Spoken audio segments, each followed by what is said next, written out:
Inaugural address by His Excellency Ararat Mirzoyan, Minister of Foreign Affairs of the Republic of Armenia. Պարոն Արարատ Միրզոյանը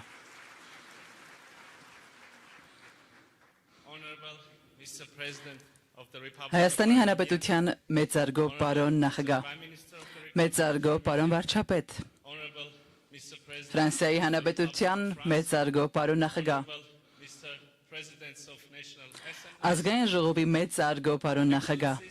ձերդ գերազանցություններ հարգարժան հյուրեր եւ ընկերներ I'm privileged to welcome Պատիվ է ինձ համար կրկին ողջունել ձեզ Երևանում the edition of our մեր երկխոսության երրորդ համաժողովին մի աշխարհում որ նախախրախուսում է կայունությունն ու շարունակականությունը այն փաստը որ մենք կրկին այստեղ ենք որ այս համաժողովը վերադարձել է արդեն իսկ հզոր ուղերձ է forums endure when Համաժողովները կենսունակ են մնում այնքան ժամանակ, քանի դեռ ունեն ասելու բովանդակություն։ Հավատացեմ, մենք ունենք ասելիք։ in this very room Անցյալ տարի մենք հանդիպեցինք հենց այս դահլիճում, նավարկելով անհայտության միջով խորագրի ներքո։ Մենք ներագրեցինք մի աշխարհ, որը պատված էր խիտ մառախուղով, քանի որ ծանոթ ճարտարապետությունը փլուզվում էր։ the rules were Կանոններն անհետանում էին, weren't sure what was coming. եւ մենք վստահ չէինք, թե ինչ է սպասվում առջևում։ Maps Խոսեցինք կողմնացույցների եւ քարտեզների մասին, անդրադարձանք տեկտոնական տեղաշարժերին եւ ուղղության փոփոխությանը։ Մենք հարց էինք տալիս, թե ինչպես է մեզնից յուրաքանչյուրը նավարկում այդ անորոշ միջավայրում։ Այսօր այդ մառախուղը massամբ ծրվել է, but instead of calm sea բայց խաղաղ ծովի փոխարեն many storms. մենք տեսնում ենք բազմաթիվ փոթորիկներ։ Face today are not metaphoric. Այսօր մենք դիմակայում ենք փոթորիկների, որոնք ոչ թե մետաֆորիկ են, այլ շատ իրական եւ համակարգային։ Their sovereignty Դրանք փորձության են ենթարկում պետություններին, նրանց ինքնիշխանությունը, ինստիտուտները եւ անհատներին։ these storms the Այսօրվա այս փոթորիկներին նայելով ուրվագծվում է հետեւյալ ավելի լայն պատկերը։ political storm. Աշխարհակաղակական փոթորիկ։ Law and global order Միջազգային իրավունքն ու գլոբալ աշխարհակարգը պարզապես ճշմարտակ չեն, դրանք ակտիվորեն քանդվում են։ dangerous shift Մենք ականատես ենք լինում վտանգավոր մի տեղաշարժի, երբ ուժի իրավունքը միտում ունի փոխարինել իրավունքի ուժին։ Աշխարհակարգը պահպանելու համար ստեղծված բազմակողմ ինստիտուտներն բախվում են իրենց ազդեցությունն ապահովելու բարդությունների մի աշխարհում, որն այլևս չի սպասում նրանց վճռին։ nuclear rhetoric Միջուկային հռետորաբանությունը, որը նախկինում սահմանափակված էր սառը պատերազմի ամենամուտ սենյակներով, վերադարձել է քաղաքական հիմնական դիսկուրս, ինչը պետք է անհանգստացնի բոլորին։ Տեխնոլոգիական պատերազմ։ Տեխնոլոգիաները զարգացել են շատ ավելի արագ, քան դրանցից բխող ռիսկերն ու հնարավորությունները կառավարելու մեր կարողությունը։ artificial intelligence Արհեստական բանականությունն այլևս ֆուտուրիստական երազանք չէ, այլ ներկայի ուժ։ we all were Մենք բնականաբար կանխատեսում էինք, որ այն կվերափոխի արդյունաբերություններ, կվերացնի որոշ մասնագիտություններ եւ կփոխի աշխատանքի էությունը, բայց դրանից զատ AI has also turned արհեստական բանականությունը նաեւ դարձել է մանիպուլյացիայի ուժեղ գործիք, information at an industrial արդյունաբերական ծավալներով գեներացնելով ապատեղեկատվություն, and target ստեղծելով կեղծ իրականություններ եւ իրավուժական ճշգրտությամբ թիրախավորելով ժողովրդավարական հասարակությունները։ Տնտեսական փոթորիկ։ stable Համաշխարհային շուկան այլևս կայուն չէ, իսկ վերջին զարգացումները խորապես սասանել են այն համոզմունքը, որ բաց առևտուրն օգուտ է բերում բոլորին։ that connect continents are Մայր ցամաքներ միավորող մատակարարման շղթաները հեշտությամբ խզվում են։ Էներգակիրների գների տատանումները կարող են մեկ գիշերվա ընթացքում խաթարել ազգային տնտեսությունները։ Տնտեսական պատժամիջոցները դարձել են աշխարհակաղակական ճնշման առօրյական գործիք, առևտուրը վերածելով մարտադաշտի։ Բնապահպանական փոթորիկ։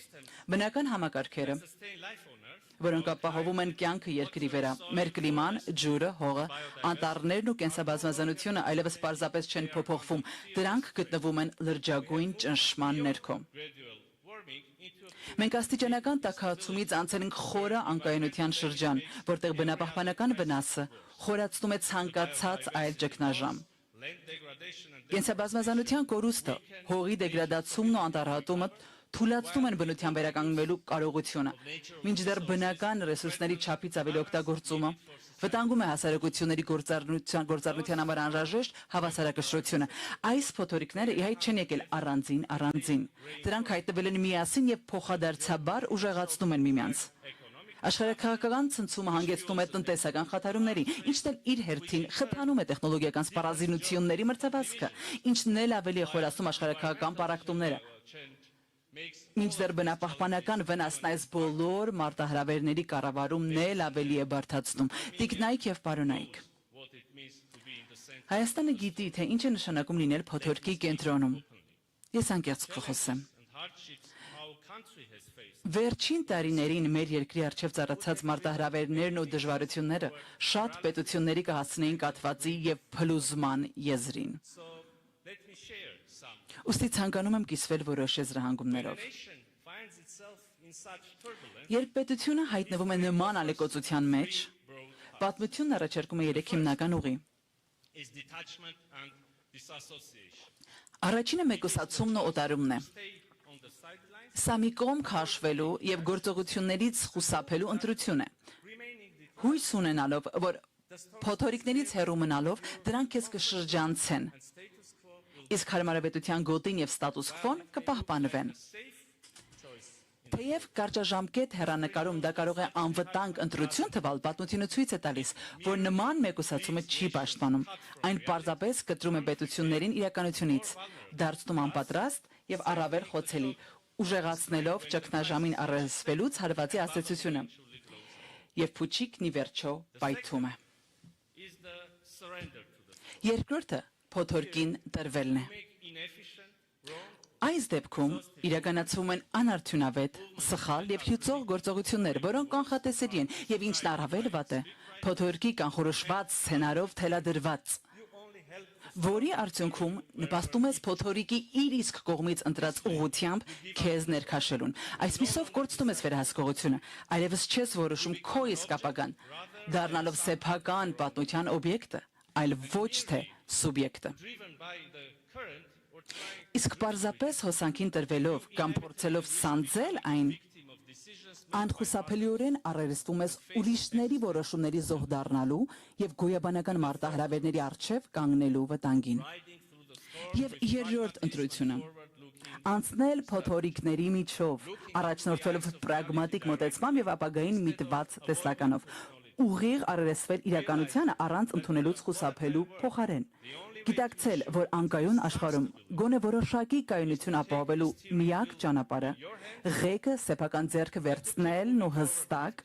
գործուն ռազմավարությամբ առաջ շարժվելն է։ Եվ այո,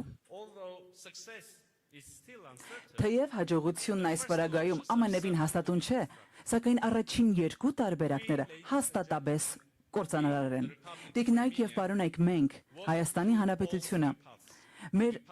նորագույն պատմության ընթացքում անցել ենք այս 3 ճանապարհներով, թևակողել ենք այս 3 փուլերը։ Տասնամյակներ շարունակ մենք կարծում էինք, թե մեկուսի մնալով հաջողությամբ խուսափում ենք փոթորիկներից եւ պահպանում սովորական դարձած մեր հարմարավետության գոտին։ Սակայն երբ եկավ պահը, ճգնաժամը եւ այդ երևակայական անվտանգությունը փլուզվեց, մենք հայտնվեցինք մի հորձանուտում, որտեղ չնայած մեր համառ ջանքերին, մեզ ձգում էին դեպի անդունդ։ Եվ այդ ժամ ինչ-որ մի պահի մենք որոշեցինք դուրս գալ պատմության այդ արատավոր շրջապտույտից։ Չհետևել այն ուղուն, որն ուրիշներն էին կանխորոշել մեզ համար, այլ ստանձնել պատասխանատվություն մեր սեփական ճակատագրի վերաբերյալ ինքնիշխան որոշումներ կայացնելու համար, չմնալ անցյալում, այլ նայել առաջ, կառուցելու ժամանակակից, ժողովրդավար եւ զարգացած հասարակություն իրական ինքնիշխանությամբ եւ հստակ սահմանված տարածքային ամբողջականությամբ ի պետություն։ Այս իրողությունների պայմաններում իր որդեգրած խաղաղ կենսակերպով։ Եվ հենց այդ պահին է, որ ծնունդ առավ իրական Հայաստանի գաղափարը։ Ձեր գերազանցություններ, հարգելի հյուրեր, երբ թվում էր, թե տարբեր փոթորիկների ազդեցությամբ շուրջ բոլորն ամեն ինչ քանդվում է, մենք հաստատեցինք խաղաղություն։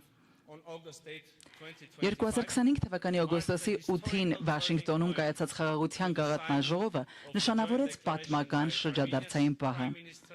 երբ Հայաստանի վարչապետը եւ Ադրբեջանի նախագահը ԱՄՆ նախագահի վկայությամբ ստորագրեցին համատեղ հռչակագիր։ Նույն օրը ես եւ իմ ադրբեջանցի գործընկերը նախաստորագրեցինք Հայաստանի Հանրապետության եւ Ադրբեջանի Հանրապետության միջև խաղաղության եւ միջպետական հարաբերությունների հաստատման մասին համաձայնագիրը։ Տարածքային ամբողջականության, ինքնիշխանության եւ միջազգայինորեն ճանաչված սահմանների անձեռնխելիության փոխադարձ ճանաչմամբ Հայաստանը եւ Ադրբեջանը կատարեցին պատմական քայլ, փակելով տասնամյակների հակամարտությունը եւ թեւակողելով խաղաղության ու կայունության նոր դարաշրջան մեր տարածաշրջանում։ Իհարկե, խաղաղությունը երբեք չպետք է ընկալվի որպես մեկանգամյա ձեռքբերում։ Խաղաղությունը պահանջում է մշտական խնամք, ուշադրություն եւ հայեցում, քանի որ եթե ջանք չներդնես դրա մեջ, այն կարող է վտանգել։ Ուստի խաղաղությունը ոչ թե իրադարձություն է, այլ ակտիվ ընտրություն, որը պետք է կատարել ամեն օր։ Սա անշուշտ ներառում է նաեւ մարդասիրական խնդիրների հասցեագրում, նպաստելով հասարակությունների միջև վստահության վերականգնմանը եւ իրական հաշտեցմանը։ Սակայն միայն դիվանագիտությունը բավարար չէ խաղաղության կենսունակության համար։ Այսպիսով, մենք ձևավորում ենք խաղաղության գործնական երաշխիքներ, մեր բարօրությունը դարձնելով փոխկապակցված եւ փոխկախված։ Երբ մենք կիսում ենք առևտրային ուղիներ, էներգետիկ ցանցեր, խողովակաշարեր եւ թվային կապեր, մենք կիսում ենք նաեւ ռիսկերն ու օգուտները։ Հետևաբար, մեր հարևանների հետ միասին, կառուցելով արևելքն արևմուտքին եւ հյուսիսը հարավին կապող ենթակառուցվածքներ, մենք ստեղծում ենք մի իրականություն, որտեղ մեր տարածաշրջանում յուրաքանչյուր դերակատարը անձնական շահագրգռվածություն ունի հարևանի կայունության հարցում։ Սա է ընկած մեր խաղաղության խաչմերուկ նախաձեռնության եւ թրիվ նախագծի հիմքում։ Խաղաղության համագործակցության եւ զարգացման հանձնառությունն է մեր հարևանների նկատմամբ մեր մոտեցումների ուղենիշը։ Թուրքիայի հետ հարաբերությունների կարգավորման գործընթացն արտացոլում է մեր այն համոզմունքը, որ բաց սահմաններն ու բարիդրեացիական հարաբերությունները լավագույնս կծառայեն մեր ժողովուրդների շահերին։ Վրաստանի հետ մենք շարունակում ենք խորացնել ռազմավարական գործընկերությունը, հիմնված փոխադարձ շահերի վրա։ Իրանի հետ մենք մշտապես պահպանել ենք բարեկամական կապեր եւ սերտ գործընկերություն։ Փոթորկի միջով անցնելու ռազմավարությունը հանգեցրել է խորքային վերափոխումների, նաև տարածաշրջանից անդին մեր գործընկերություններում։ Հայաստանը կատարել է ինքնիշխան ընտրություն,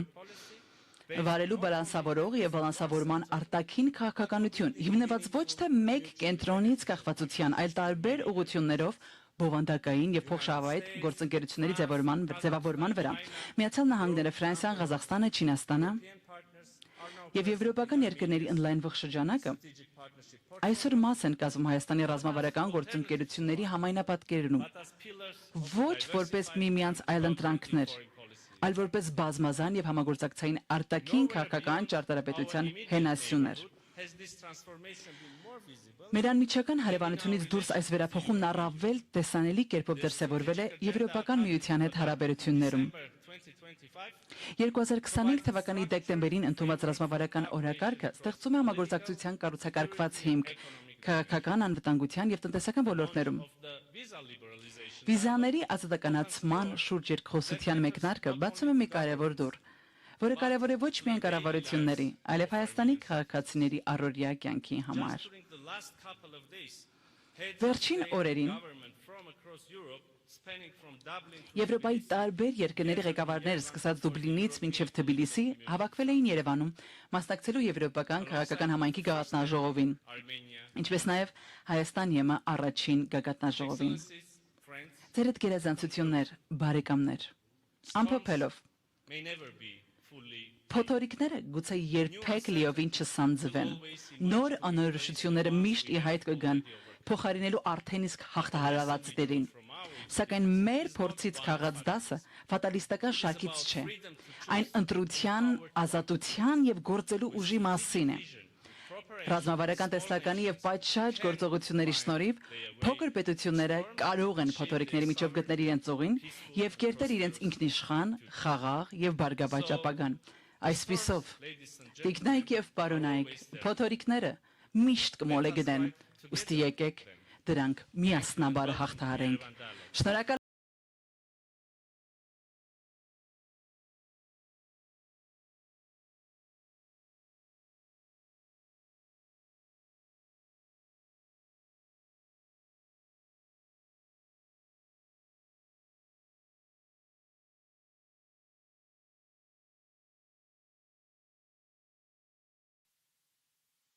Ladies and gentlemen, please put on your earphones to listen to the simultaneous interpretation.